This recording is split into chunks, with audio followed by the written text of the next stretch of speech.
दोस्तों नमस्कार, आप सब स्वागत है। जैसे पता है यूपीएससी इंटरव्यू चल रहा है। लगातार हम कैंडिडेट से बात कर रहे हैं यूपीएससी की जर्नी में किन किन बातों का विशेष ध्यान देना चाहिए। पूरी जानकारी वीडियो के माध्यम से होने वाली है। सर जी बहुत बहुत स्वागत है आपका और बताइए। धन्यवाद। क्या नाम है, कौन सा अटेम्प्ट है, क्या माध्यम सर आपका? आशीष भारती नाम हुआ मेरा अटेम्प्ट 5वां मीडियम इंग्लिश है। अच्छा सर, और ऑप्शनल क्या है सर आपका? सोशोलॉजी। इंटरव्यू कैसा रहा आपका? इंटरव्यू मुझे तो लग रहा है सही गया है, यू नेवर नो, है ना। वर्मा सर का बोर्ड था। अच्छा। ओवरऑल सब कुछ मतलब जैसा मैं चाहता जाना चाहिए, मोर और लेस उसी लाइन पे गया। बट यू नेवर नो कि आपको किस चीज़ पे जज किया जाएगा। सो मैंने तो अच्छे से दे दिया है सवालों के जवाब की, तो देखते हैं रिजल्ट पे। कितने टाइमिंग रहा है लगभग इंटरव्यू आपका? घंटे चलाओ, आधे घंटे चला है लगभग। अच्छा सर, कहाँ से ज़्यादातर कुछ ज़्यादातर सवाल डैफ से, मतलब डैफ से उन्होंने सवाल पूछे। कुछ सवाल जो एक्स्ट्रा थे वो जैसे इंटरनल रिलेशन है, इसराइल पैलेस्टीन इशू पूछा गया। फिर ओवरऑल जो आरबीआई चेंज कर रही है रेट, ये सब चीज़ों को बोल दिया गया था। अच्छा। और ऑप्शनल से एक सवाल था कि व्हाट इज संस्कृताइजेशन वाला सवाल। अच्छा। काफ़ी सिंपल सवाल था। और इसमें ये पूछा गया कि फिर एग्जैक्टली कब हुआ इंडिया में, तो वो एक कोरोलरी है। सर कहाँ से बिलोंग करते हैं आप? मैं पटना से, बिहार से। पटना बिहार से। यहाँ से भी सवाल रहे हैं कुछ? बिहार सवाल था, हाँ बिहार सवाल था। बिहार का वही डेवलपमेंट क्यों नहीं हो पाया। अच्छा। तो उस पर मैंने जब दिया तो सर ने बोला कि डिप्लोमेटिक जवाब दिया है, तो ठीक है डिप्लोमेटिक बनने आए हैं तो कोई दिक्कत नहीं है। अच्छा सर, प्री और मेंस इंटरव्यू तीनों की रणनीति के बारे में बताएं, कैसी रही था आपका करने का तैयार? देखिए रणनीति का सोर्स कोड सेम है, पेशेंस और परसिवरेंस, ये दो चीज़ें होनी चाहिए हर बात में और हर स्टेज पे। रही बात इंटीग्रिटीज़ की कि स्टेज पे क्या करना है, तो ऑब्वियसली स्टेज ये हो जाता है कि जहाँ फैक्चुअली, है ना, नॉलेज हम तीन तरह से लेते हैं, फैक्चुअल नॉलेज, कंसेप्चुअल नॉलेज और एनालिटिकल एस्पेक्ट। तो आपको प्रीलिम्स में फैक्चुअल और कंसेप्चुअल एस्पेक्ट पे फोकस करना है। Analytical aspect is something that comes at the third stage, mains में आ जाता है वो, है ना, कि अगर इस लास्ट में लड़ाई चल रही है तो प्रीलिम्स में आप पढ़ेंगे कि लोकेशन कहाँ है जहाँ लड़ाई हो रही है, कोई ट्रीटी है क्या उनके बीच में साइन हुई, ये सब चीज़ें। मेंस के लिए ये पढ़ेंगे कि इंडिया का स्टैंड क्या है, इसका सॉल्यूशन क्या है, तो ये एनालिटिकल एस्पेक्ट आ जाता है। तो आपको ऐसे सेग्रीगेट करके पढ़ाई करनी होती है, स्पेशली लास्ट के 2-3 महीने में जब प्रीलिम्स के लिए बचता है ना, और 2-3 महीने मेंस के लिए मिलता है। तो बेसिक बुक्स के बारे में प्री के लिए कौन कौन सी बुक्स को आपने पढ़ा है और एनसीईआरटी को साथ में लिया है कि छोड़? एनसीईआरटी तो मस्ट है, क्योंकि NCERT is a government source और एक गवर्नमेंट बॉडी इस एग्जाम को कंडक्ट कर रही है, तो डेफिनेटली उनका पहला सोर्स एनसीईआरटी है, तो वो तो आपको रेफर करना होगा। और उसका शॉर्टकट जो मार्केट में आजकल मिलता है, that is not going to suffice. जब तक आप कहते हैं ना कि अपना खाना खुद नहीं खाओगे, दूसरों को देख के पेट नहीं बढ़ेगा, तो वही चीज़ है। तो इसलिए आपको खुद वो बुक लेके पढ़नी पड़ेगी। NCERT is not a big thing. आप 1 घंटे में 2 घंटे में उस बुक को एक एक करके ख़त्म कर सकते हो।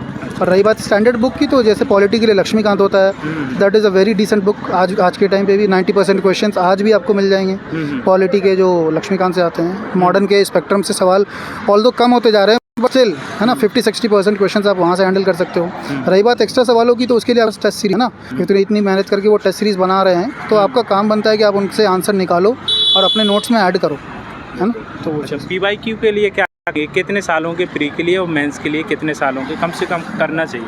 देखिए पीवाईक्यू के लिए पहले तो ये एक ना सूचना है कि कर नहीं करें पीवाईक्यू के साथ। किसी ने बोल दिया पीवाई करना है, तो अब पीवाईक्यू बनाए जा रहे हैं 2 महीने तक। पीवाईक्यू का काम ये है कि आपको झलक देना कि एग्ज़ाम कैसा होता है, वो झलक लीजिए और फिर फोकस कीजिए प्रैक्टिस पे।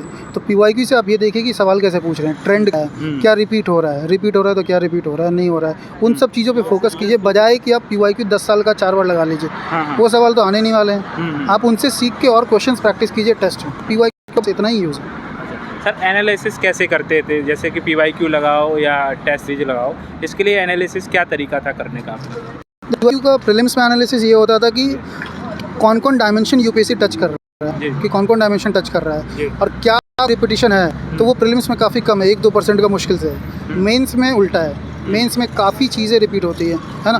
फूड प्रोसेसिंग इंडस्ट्री 2014 में भी पूछा है सेम सवाल, हो सकता है 19 में भी पूछ दे, 24 में भी पूछ दे, है ना, वो चल सकता है। तो आपको ये चीज़ एनालाइज करनी है और इसके बेसिस पे मेंस में आपको टेस्ट कम भी लिखोगे तो चलेगा। आप टॉपिक तैयार करो कि एग्रीकल्चर में आखिर कौन सा टॉपिक है जो यूपीएससी बार बार टच कर रहा है, तो उसके नोट्स तैयार कर लो। इस तरह से प्रीलिम्स में आपका है कि आपने एक बार देख लिया टॉपिक, अब उसके क्वेश्चन प्रैक्टिस करो जाके। अच्छा, सीसेट को कैसे तैयार किया सर आपने? सीसेट मैंने देखो अलग से कुछ नहीं पढ़ा, इंजीनियरिंग बैकग्राउंड से थी और जेन्युइन वाला इंजीनियर हूँ, तो सीसेट मेरा स्ट्रॉन्ग था, तो कभी अलग से करने की ज़रूरत नहीं पड़ी। लेकिन दूसरे बच्चों को अगर कुछ बताने का है तो सीधी सी बात ये है कि कोई भी आजकल इतने फ्री सोर्सेज है यूट्यूब पे, है ना, किसी एक पे भरोसा कर लो जो आपको लगता है कि काम लायक है, उस एक पे भरोसा करके बस उस पर बनाए रखो और टॉपिक मैपिंग करो। ना। ज़रूरी है कि आप सीसेट में मास्टर बनो, आपको 66 का मार्क क्रॉस करना है। तो आप ये देखो कि कौन से ऐसे 10 टॉपिक है जिसमें मैं अच्छे से क्वेश्चन बना सकता हूँ। इंग्लिश में क्या है, 25 क्वेश्चन आते हैं, इंग्लिश में क्या मेरे 15 क्वेश्चन सही हो सकते हैं। तो उन सब चीज़ों पर प्रैक्टिस करो, स्ट्रैटेजी बना के करो, आँख बंद करके कि नहीं कि पूरा सीसेट परमुटेशन कॉम्बिनेशन जो कि थोड़ा कॉन्सेप्ट है आपसे नहीं आ रहा, आप छोड़ दीजिए उसको। अब बाकी टॉपिक्स हैं उनको स्ट्रॉन्ग कीजिए अपनी। इसकी मैथ कमज़ोर है तो कौन कौन सा ऐसा टॉपिक है जिसको पढ़ के किया जा सकता है सीसेट? मुझे लगता है एक तो परसेंटेज टॉपिक जो कि काफ़ी सिंपल है समझने। हम लोग डेली लाइफ में भी खरीद बिक्री में परसेंटेज और ये सब चीज़ें डिस्काउंट यूज़ करते हैं। फिर वो प्रॉफिट एंड लॉस जो परसेंटेज से डिराइव्ड है एक तरह से, ठीक है। उसके बाद एवरेज टॉपिक वो भी काफ़ी सिंपल है। फिर जो लॉजिकल रीजनिंग के सवाल होते हैं ना, सेटिंग अरेंजमेंट हो गया, ब्लड रिलेशन हो गया, कैलेंडर के सवाल हो गए, ये सब चीज़ें ट्रिक से बनती हैं और कोई भी बना सकता है, नॉन मैथ्स वाला भी बंदा बना सकता है। तो आपको ये सब टॉपिक पे फोकस करना चाहिए क्योंकि इनसे आपको 25-30 सवाल मिल जाएंगे पेपर में। तो आप उन पे ज़्यादा फोकस करो बजाय कि आप मास्टर बनने जा रहे हो उस पर। अच्छा, और मेंस की आंसर राइटिंग कब से स्टार्ट की थी आपने? प्री के बाद की थी कि पहले से ही कर रहे थे आप? नहीं, मेंस की आंसर राइटिंग मैंने प्रीलिम्स के लिए 3 महीने पढ़ने के बाद की थी। जब मैंने तैयारी शुरू की पहले 3 महीने पढ़ाई की, क्योंकि आप शुरू में आंसर लिखोगे क्या, दिमाग में कुछ तो होना चाहिए ना।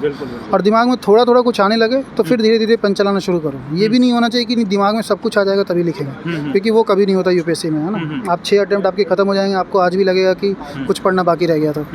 तो ये ज़रूरी है कि 3-4 महीने आप पढ़ाई करो, उसके बाद यू स्टार्ट विथ थोड़ा थोड़ा करके आंसर राइटिंग। आप स्टार्टिंग में ही टॉपर के आंसर से कंपेयर मत करो खुद को।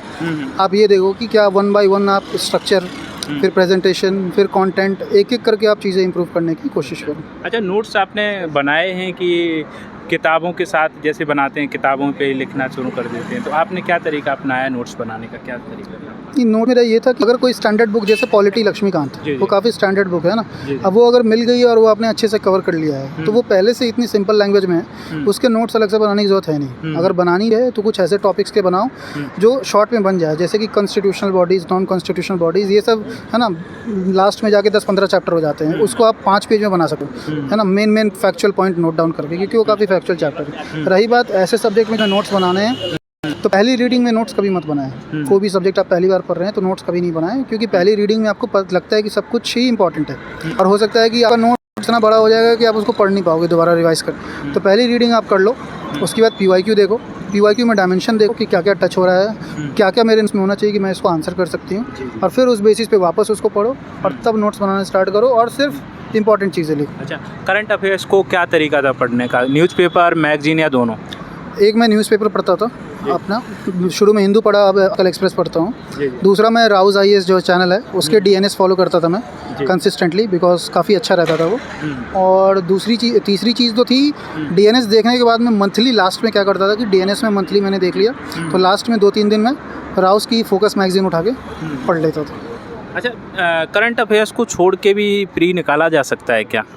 देखिए, कुछ साल ऐसे पेपर्स हैं, जैसे 2020 में करंट अफेयर्स का वेटेज काफ़ी कम था, तो निकाला है लोगों ने, ऐसा नहीं है। लेकिन इतना बड़ा रिस्क लेने की ज़रूरत है नहीं, है ना। आप साल भर मेहनत कर रहे हो, आप खुद सोचो, आप साल भर मेहनत कर रहे हो, बस एक चीज़ आपने छोड़ी और उस एक चीज़ से आपके पूरी साल भर की मेहनत ख़राब हो गई। So it's not a good thing to. बिल्कुल सही बात है। अच्छा सर, 2025 अभी एग्ज़ाम होने वाला है प्री, क्या अब कर देना चाहिए और क्या विशेष 4-5 बातें जो ध्यान देना चाहिए? पहला तो ये कि यार अपनी रियलिटी खुद को पता होनी चाहिए कि मुझे 60 दिन में मेहनत कितनी करनी है, दूसरों को देखे नहीं कि दूसरा क्या कर रहा है, क्योंकि हो सकता है उसके प्रिपरेशन लेवल कुछ अलग हो। पहली ये चीज़ कि अपनी अलग तैयारी करें। दूसरी चीज़ कि क्वेश्चन खूब प्रैक्टिस करें। आप लास्ट के 60 दिन में लक्ष्मीकांत 15 बार पढ़ लो, कोई फ़ायदा नहीं है। वो क्वेश्चन के मैनर में जब तक उसको नहीं बनाओगे आपको समझ में नहीं आएगी। तो क्वेश्चन प्रैक्टिस मैं अभी कहूँगा कि अभी भी टाइम है कि डेली एक हैबिट बनाओ कि डेली मुझे 50 क्वेश्चन सॉल्व करने हैं, है ना। और उसके सैम्पल आंसर पढ़ो और सैम्पल आंसर से देखो कि आखिर क्यों मेरे क्वेश्चन गलत हो रहे हैं, ना। इतना पढ़ने के बाद भी आखिर क्यों गलत हो रहा है, तो वो गलतियाँ पहचानना शुरू करो, तो 60 दिन में हो जाएगा। अच्छा, ऐसे और एथिक्स के लिए और ऑप्शनल के लिए क्या रणनीति रही आपकी? ऐसे देखिए, नेचुरली मेरा थोड़ा ठीक था कंपैरेटिवली, और रही बात प्रैक्टिस की, तो शुरू में मैंने कुछ टॉपर्स कॉपी पढ़ी और उसके बाद जो मेरे मेंटर थे इसमें, तो उन मेंटर्स को मैं हफ्ते में एक ऐसे लिख के दिखाता था कोई भी टॉपिक पे। यूजुअली मैं टफ़ टॉपिक लेता था, क्योंकि इजी टॉपिक तो आप लिख ही दोगे, उसमें कोई वो चीज़ नहीं है। टफ़ टॉपिक इसलिए लेता था कि उसमें आपको फीडबैक भी थोड़े ज़्यादा मिलेंगे, और जितना ज़्यादा फीडबैक लोगे उतना ज़्यादा सीखोगे, है ना। आप ये सोचते रहोगे कि सिर्फ अच्छे रिमार्क मिले तो आप इम्प्रूव नहीं कर पाओगे। तो ऐसे का ये था मेरा, है ना, सिंपली। और कोट्स के एक मैंने कंपाइलेशन बनाए थे खुद के, न्यूज़पेपर में कोट्स आते हैं कहीं कहीं से, तो वो कोट्स के कंपाइलेशन बना के मैंने उसमें डाला था, तो वो चीज़ें थी। और तीसरी चीज़ रही बात ये एथिक्स वगैरह पेपर की, तो एथिक्स मैंने राउज आईएएस के जो फैज़ान सर हैं मैंने उनसे किया था, उन्हीं के नोट्स मैंने रेफ़र किए, काफ़ी अच्छे थे। ऐसा बाकी तो कुछ ट्राई नहीं किया, मैं यूट्यूब पे कभी कभी वीडियोस देख लेता था टॉपिक के लिए कुछ, लेकिन कोर नोट्स वही था। और ऑप्शनल भी मैंने खुद से किया, मैं JNU से ही सोशोलॉजी में मास्टर्स हूँ, तो मेरा बैकग्राउंड सही था, तो मैंने अपने से ही वो चीज़ कवर की है। और सर क्या कहेंगे उन एस्पिरेंट के लिए जो शुरुआती दौर से तैयारी करना चाहता है UPSC की, तो कहाँ से तैयार करे, क्या कैसे पढ़े?